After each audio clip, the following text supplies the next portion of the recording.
Hello అండి. ఈ వీడియోలో స్వీడన్‌లో నెక్స్ట్ పార్ట్ చూద్దాం. ప్రీవియస్ పార్ట్స్ ఒక ప్లేలిస్ట్ లింక్ ఈ వీడియో డిస్క్రిప్షన్‌లో ప్రొవైడ్ చేశాను. ఫస్ట్ ఆ వీడియోస్ చూసి ఇది ఫాలో అవ్వండి. లేకపోతే కన్‌ఫ్యూజ్ అయిపోతారు. ఛానెల్‌లో ఇలాంటి వీడియోస్ వస్తూనే ఉంటాయి. సో, తప్పకుండా ఛానెల్‌ని సబ్స్క్రైబ్ చేసుకొని బెల్ ఐకాన్ ఆన్ చేసి పెట్టుకోవడం అస్సలు మర్చిపోకండి. ఎపిసోడ్ స్టార్టింగ్‌లోనే లిన్ వచ్చేసి మళ్ళీ ముము వాళ్ళ స్టెప్ మామ్ డంప్లింగ్ షాప్‌కొస్తాడనమాట. అక్కడికి రాగానే ముము వాళ్ళ ఫాదర్ ఏమో అక్కడ టేబుల్ మీద పడి నిద్రపోతూ ఉంటాడు. కస్టమర్ వచ్చారని చెప్పేసి ముము వాళ్ళ స్టెప్ మామ్ "నువ్వు వెళ్లి లోపల పడుకోపో" అని చెప్పేసి ఆయన్ని లోపలికి పంపిస్తుందనమాట. లిన్‌ని కూర్చోమని చెప్తుంది. "మీకేం కావాలి? ఓన్లీ డంప్లింగ్సే ఉన్నాయి. వెజ్ కావాలా? నాన్ వెజ్ కావాలంటే ఏదో ఒకటి తీసుకురండి మీ ఇష్టం" అన్నట్టు తను చెప్తాడనమాట. సరే అని చెప్పి లోపలికి వెళ్లి ప్రిపేర్ చేస్తూ ఉంటే అప్పుడే అక్కడికి మన జిన్ కూడా వస్తాడు. తను కూడా తినడానికొస్తాడనమాట. తిను ఫాస్ట్‌గా డంప్లింగ్ చేసి వెళ్లి లిన్‌కి సర్వ్ చేస్తుంది. తను తనకు వేరే పనుండడంతో తను వెళ్ళేప్పుడు జిన్‌తో ఇలా చెప్తుంది. "ఒక కస్టమర్ ఉన్నారు చూసుకో. నాకు కొంచెం పనుంది నేను ఇప్పుడే వస్తా" అన్నట్టు చెప్పి వెళ్తుంది. లిన్ వచ్చేసి ఆ డంప్లింగ్స్ టేస్ట్ చేస్తే అస్సలు నచ్చవనమాట. అక్కడ జిన్‌ని చూసి వెంటనే జిన్ దగ్గరికి వెళ్తాడు. చూస్తుంటే నీ ఫ్రైడ్ రైసే బాగుండేటట్టుంది అంటే, సైలెంట్‌గా ఆ ఫ్రైడ్ రైస్ కూడా చేసి అతనికిచ్చేస్తాడనమాట. తినేసి వెళ్ళిపో ఇక రాకు అని చెప్పేసి. యాక్చువల్లీ నేనిక్కడికి ఎందుకొచ్చానంటే, ఒకటి నీకు రిటర్న్ ఇవ్వడానికొచ్చానని చెప్పి, తన క్యాప్‌ని రిటర్న్ ఇస్తాడనమాట. ఏదైతే సాన్లాయ్ దగ్గర తీసుకున్నాడో, ఆ రోజు మౌంటైన్ దగ్గర రేస్‌లో మధ్యలో వచ్చింది నువ్వే కదా! నాకర్థమైపోయింది అది నువ్వే అని చెప్పేసి ఫస్ట్ టైమ్ నేను ఒక బాక్సింగ్ రేస్‌లో నిన్ను చూసాను. తర్వాత నువ్వు ఆడుతున్నావని తెలిసి నీ దగ్గరకొచ్చి హీజాంగ్‌తో నీకొక రేస్ పెట్టాను. మనీ ఇస్తానని చెప్పాను. నువ్వు ఒప్పుకున్నావు. బట్ ఆ మ్యాచ్‌లో మిడిల్‌లో సడెన్‌గా నువ్వు వెళ్ళిపోయావు. ఎందుకు వెళ్ళిపోయావో నాకైతే తెలీదు. తర్వాతేమో నేను వెతుక్కుంటూ వెళ్తే అక్కడ సాన్‌లే ఉన్నాడు. అతనేమో అది నేనే అని చెప్పేసి ఒప్పుకున్నాడు. అతన్ని సెట్ చేసింది అలాగే నాతో రేస్‌కి పంపింది ట్రైన్ చేసి నువ్వే కదా! నాకంతా తెలిసిపోయిందిలే అన్నట్టు చెప్తాడనమాట. నా విషయం ఏంటంటే, "నువ్వు నాతో ఒక్కసారి మళ్ళీ రేస్ చేయాలి. కార్ రేస్" అంటే దానికి ఒప్పుకోడనమాట తిను.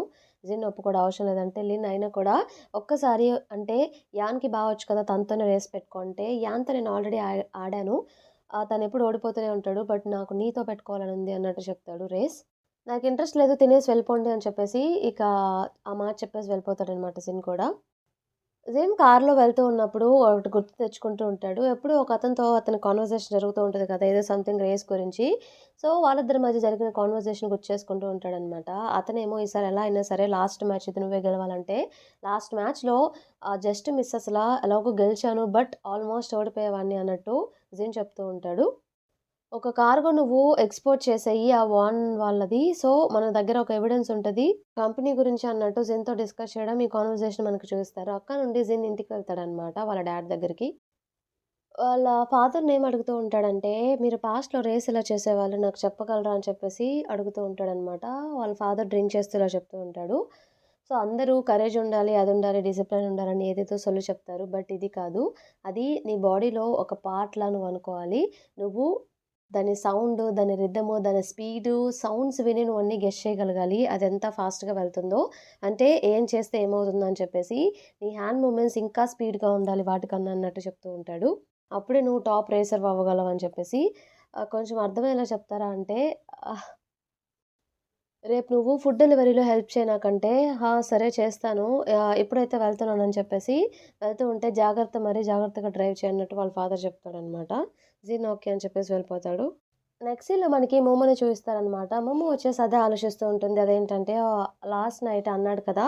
మన జిన్ వచ్చేసి ఎందుకు నువ్వు వేరే వాళ్ళు ఒకలా అనుకోవాలనే కదా ఇక్కడ ఉంటున్నావు అని చెప్పేసి ఆ మాటలే ఆలోచిస్తూ ఎందుకు అలా అన్నాడని చెప్పేసి నాకు చాలా కోపమొస్తుందని చెప్పి తను అనుకుంటుందనమాట.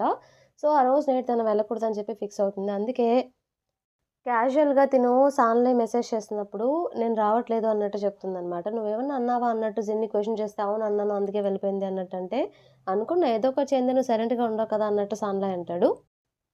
ఆ రోజు ఇక ఫుడ్ డెలివరీకి రమ్మని చెప్పి వాళ్ళ నాన్నగారు చెప్పారు కదా! సో, అక్కడికి వెళ్తాడనమాట. డెలివరీ చేస్తూ ఉంటాడు. ఆ కారేమో ఫాస్ట్‌గా వెళ్ళకపోయేసరికి, "ఏంటి కారంటే, కారు బానే ఉంది. నీకే నడపడం సరిగ్గా రావట్లేదు." అందుకే అన్నట్టు వాళ్ళ నాన్నగారు అంటూ ఉంటారనమాట. సో, ఒక ఫుడ్ డెలివరీ ట్రాఫిక్ వల్ల లేట్ అవుతూ ఉంటే వాళ్ళేమో 10 మినిట్స్‌లో రాకపోతే మేము తీసుకోమన్నట్టు చెప్తూ ఉంటారు. పాపం కొంచెం లేట్ అవుతుంది. వెళ్ళగానే వాటర్ తీసుకొని అతని కారు మీద కొట్టేస్తుందనమాట ఆమె కోపంతోటి. డెలివరీ చేసేప్పుడు అతను ఫాస్ట్‌గా తెచ్చుంటే ఈ కర్మ నీకు పట్టేది కాదు కదా! అన్నట్టు చెప్తాడు.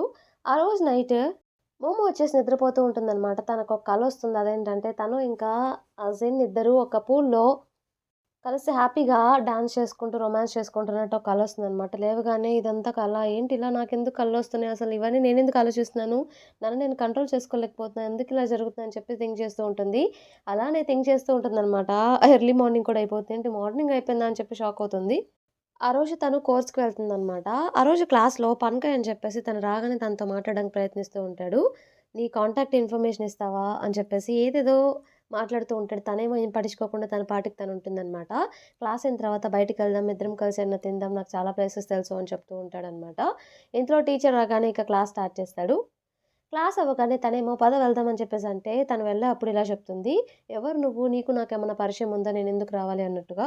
తను బయటికి వెళ్తూ ఉంటే ఆ పనకయ్ ఫాలో అవుతూ ఉంటాడనమాట. తను వాష్‌రూమ్‌కెళ్ళిన ఆ డోర్ వరకొచ్చేస్తాడు.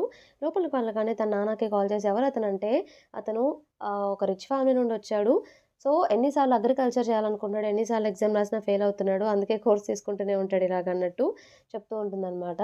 సరే అయితే అని చెప్పేసి కాల్ కట్ చేసి అతని నుండి తప్పించుకోవడానికి వాష్‌రూమ్ డోర్ నుండి విండోలో నుండి అవతలకి దూకి వెళ్తూ ఉంటుందనమాట. బట్ అక్కడ బ్రాండీని చూస్తుందనమాట తను. జిన్‌ని చూస్తుంది. ఎవరో ఒకతను జిన్‌కి ఏదో ఇస్తూ ఉంటాడు చేతికి.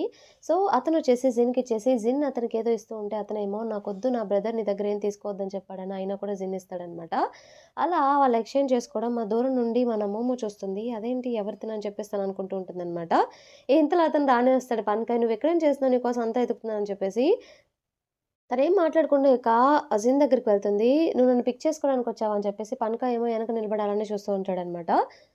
సో, అతనేమో వచ్చిన అతను ఇవ్వడానికొచ్చిన అతను జిన్‌ని టోక్యో అని పిలిచి, "సారీ ఇప్పుడు నువ్వు టోక్యో కాదు కదా! బ్రాండీ కదా!" అని చెప్పేసి, "సరే నేను వెళ్తాను బ్రాండీ" అని చెప్పేసి వెళ్ళిపోతాడనమాట. సరే పద నేను నిన్ను డ్రాప్ చేస్తా అని చెప్పేసి కూర్చోమని చెప్తాడు. వెళ్ళే అప్పుడు తినేమో ఆలోచిస్తూ ఉంటుంది. "ఓహో! ఇందాక అతను ఏమిచ్చుంటాడు? డ్రగ్స్ అయితే కాదు కదా! నాకు కొంచెం కంగారుగా ఉంది" అన్నట్టు తను వెంటనే అడుగుతుందనమాట బ్రాండీని. "ఇందాక అతనేదో ఇస్తున్నాడేంటి?" అని చెప్పేసి. "ఇందాక నీ ఎనక ఒక అబ్బాయి ఉన్నాడు అతనెవరంటే" అతను ఫౌండేషన్ క్లాస్‌లో ఒక క్లాస్‌మేట్ అంతే అన్నట్టు తను చెప్తుందనమాట.